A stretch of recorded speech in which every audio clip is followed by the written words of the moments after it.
अथ सप्तमं प्रकरणम। वर्णोच्चारण शिक्षा में भी हम आगे सप्तम प्रकरण को देखते हैं। सातवां जो प्रकरण है, कहते हैं इत्येष क्रमो वर्णानाम। तो अभी तक हमने जो कहा था ये वर्णों का क्रम था। तो यह पूर्व अकारादि वर्णों का क्रम कह के, पहले हम जितने भी प्रकरण हुए इनमें हमने क्या कहा, अकारादि वर्णों का कैसे क्रम है उसके विषय में बताया था। अब आगे बताते हैं तत्र एते कौशिकीयाः श्लोका। तो षष्ठ प्रकरण के विषय में कौशिक ऋषि के ये श्लोक हैं, उनमें से आगे कुछ विशेष विषयक श्लोक लिखते हैं। तो आगे जो है अभी कुछ श्लोक आएंगे, वो किन के श्लोक हैं? कौशिक ऋषि। तो कौशिक ऋषि ने लिखा है श्लोक, तो श्लोकों को पढ़ेंगे। श्लोक पढ़िए। सर्वान्ते योगात्वात् विसर्गादिविभाषकः अकारोच्चारणार्थो व्यञ्जनेषु न बध्यते। तो सर्वान्ते योगवाहत्वात् विसर्गादिरिहाष्टकः अकार उच्चारणार्थो व्यञ्जनेष्वनुबध्यते। तो पीछे जो कहा था उसी बात को श्लोक के रूप में कह रहे हैं। क्या कह रहे हैं? तो हिंदी में भी एक बार देखने, बिना संयोग के प्राप्त होने से यहाँ सब वर्णमाला के अंत में विसर्ग आदि अष्टक, तो विसर्जनीय, जिह्वामूलीय, उपध्मानीय, अनुस्वार, चार यम गिना जाता है और अलग इसकी प्राप्ति होती है।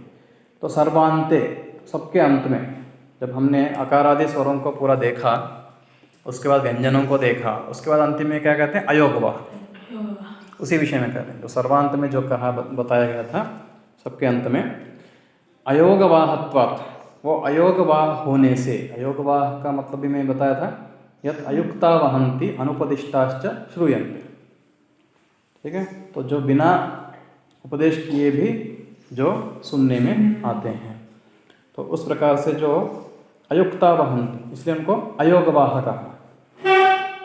विसर्गादि यह अष्टकः, वो कौन से हैं? विसर्ग इत्यादि 8। कौन कौन से हैं? विसर्ग, अनुनासिक,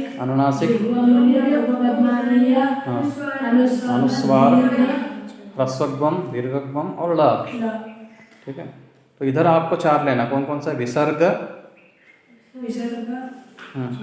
जिह्वामूलीय, उपध्मानीय, अनुनासिक, अनुनासिक नहीं, अनुस्वार।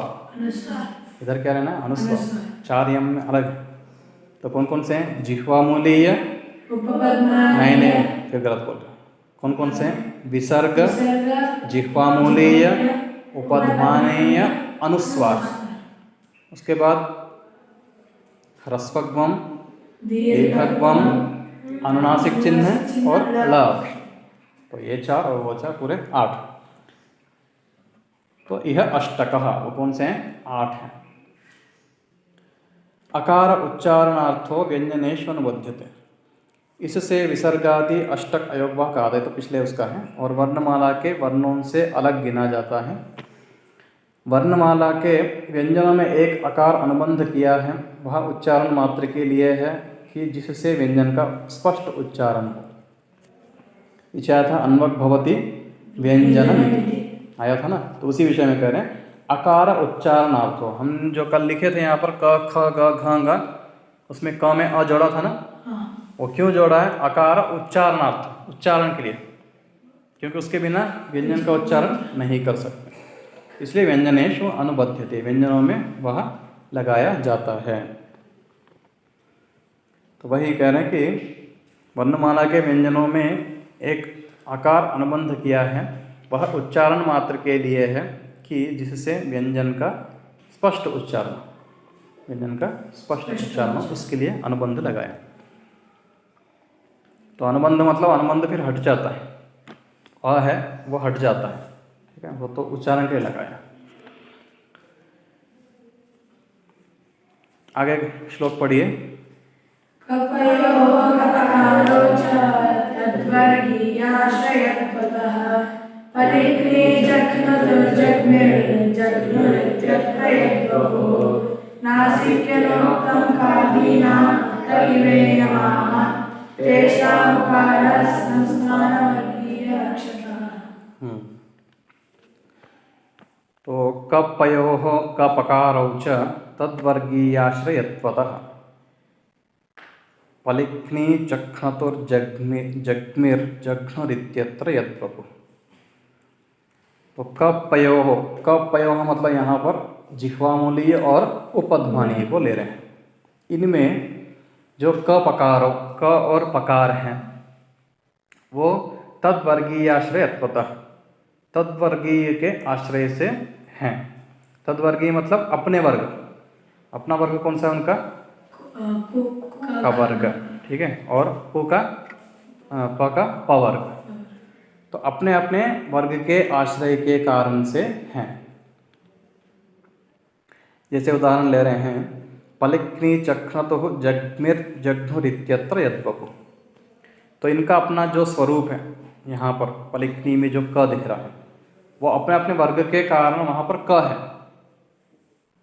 जो जिह्वामूली में जो बताया था वो तो कवर्ग आदि के कारण है, और पलिक्नी आदि अभी दूसरा, ये दूसरा है, ये उसके साथ नहीं जोड़ना है। तो हिंदी एक बार देख लेते हैं। जिह्वामूलीय और उपध्मानीय के साथ में जो ककार और पकार हैं वे तद्वर्गीय आश्रयत्व से हैं, अर्थात उनका कवर्ग और पवर्ग के परे विधान है। तो विसर्ग को कब जिह्वामूलीय होता है? जब क ख आता है। और उपध्मानीय कब होता है विसर्ग को? जब प और फ, ये दो होते हैं। तो वही कह रहे हैं, इससे उनके साथ में ककार और पकार है। आगे कहते हैं पलिक्नी आदि प्रयोगों में जो क ख ग घ इत्याकारक अंश नासिका स्थानीय न न म न वर्णों से अप्रकटित अर्थात गृहीत नहीं होता है, वह अयम अर्थात यम नहीं। और ककार आदि वर्णों का जो उकार आता है वह संस्थानीय वर्ण अर्थात उन वर्गों के सजातीय वर्णों का लक्षक है। जैसे कु छु टु तु पु, इनमें प्रत्येक वर्ण के उकार के संयोग से वर्ग मात्र का बोध होता है। तो अभी देखिए क्या कहना चाह रहे हैं। कपयोः कपकारौ च तद्वर्गीयाश्रयत्वतः। तो जिह्वामूली और उपध्मानीय में जो क प लगाया है वह अपने वर्ग के आश्रय के कारण लगाया। इतना तो समझ गए, उपध्मानीय और जिह्वामूलीय में। आगे कहते हैं पलिक्नी चक्नतुः जग्मि जघ्नु। इसमें देखिए अभी क्या शब्द हैं? पलिक्नी, दो हैं, पलिक्नी।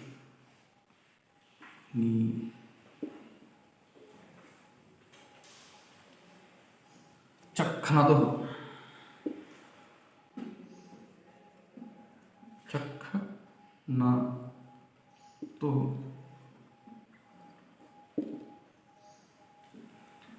जग्मि, दो गा हैं, जग्मि।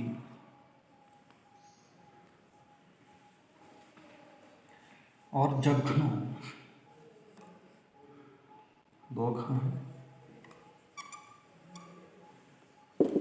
तो यहाँ पर देखिए अभी नासिक्येन उक्तम कादीनम, इसमें आपको शुरुआत में जब भूमिका हम पढ़ रहे थे तब आए थे ये उदाहरण, याद है?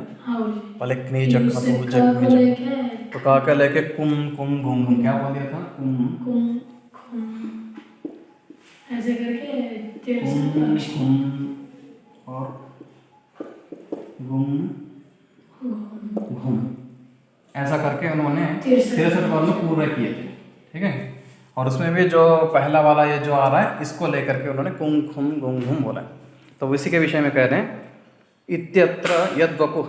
यहाँ पर जो इनका स्वरूप है वो क्या है?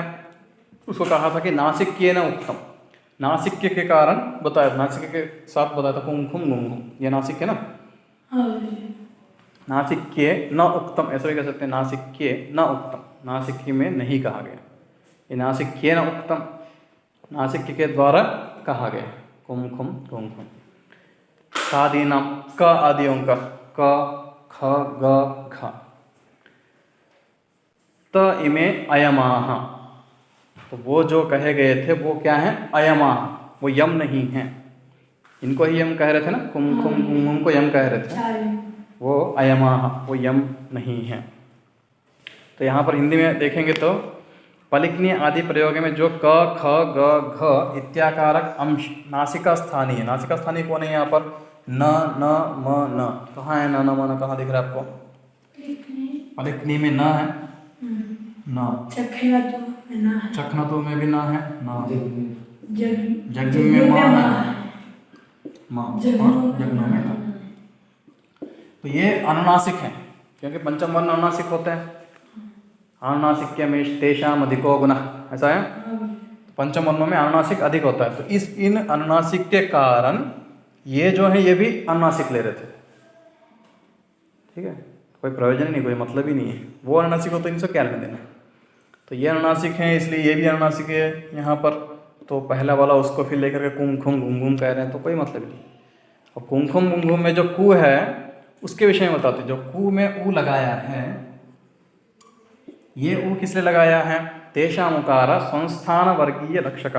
संस्थान मतलब सजातीय, इसका जो अपना जातीय वर्गों को पूरे को लेने के लिए उकार लगाया। कु मतलब किसको लेना है, क ख ग घ न, इसमें जो उकार लगाया वो किसको लेना है, पूरे को लेना है। तो तद्वर्गीय मतलब उकार के संयोग से वर्ग मात्र का बोध होता है। तो उकार का कु चू, चू में भी जो लगाएंगे वर्ग मात्र का बोध होता है। अब यहाँ पर उम में जो उम में लगाया, इससे वर्ग मात्र का बोध हम नहीं ले सकते, क्योंकि सानुनासिक है एक। यहाँ खुम से किसको लेंगे फिर, उसका वर्ग ही नहीं है, गुम भी नहीं है, घुम भी नहीं, तो कोई मतलब ही नहीं है, निरर्थक बात है। तो उसमें भी कहा था ना, चुम छुम झुम झुम भी ले लो, फिर ऐसा, फिर टुम टुम डुम डुम भी ले लो, तो सब फालतू की बातें। तो ये यम नहीं है, तो कुम खुम गुम में वो यम नहीं है।